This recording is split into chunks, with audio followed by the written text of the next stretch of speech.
ეს არის აღმოსავლეთ უკრაინაში, დონეცკის რეგიონში, პოკროვსკის ფრონტზე მოქმედი ერთ-ერთი საარტილერიო ქვედანაყოფი. ისინი ამ ომში ერთ-ერთ უმნიშვნელოვანეს შეტაკებებში არიან ჩართულნი. ჩვენი ჩასვლიდან მალევე დანაყოფმა ცეცხლის გახსნის ბრძანება მიიღო. Я без интернета ж вообще цель.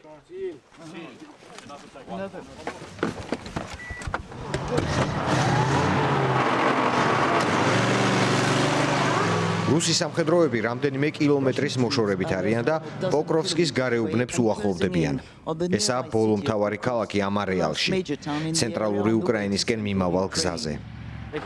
მაქსიმუმ 10 წუთი გვაქვს ცეცხლისთვის.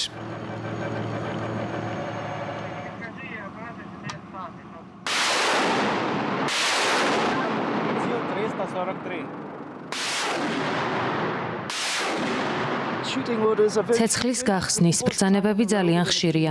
ეს მეოთხეა რამდენიმე წუთში.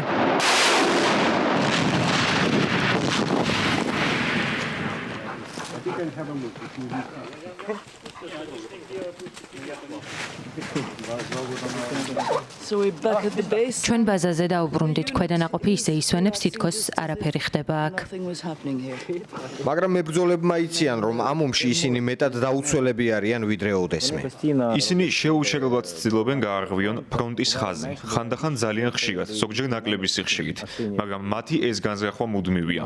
აქტიური ბრძოლებია აქ ახლა. ყველაზე ძალიან გვინდა ჭურვები, რადგან უამრავი სამიზნეა. ზოგიერთი ქვეყანა სთავაზობს უკრაინას, რომ ომის დასრულებისთვის ტერიტორიის ნაწილი დათმოს. არ ვუჭერ მხარს ტერიტორიების დათმობას, ეს ორჯერ გამოვიარეთ. ესაა დროის გადაწევა და რუსებს საშუალება მიეცემათ წინ წავიდნენ ახალი ენერგიით.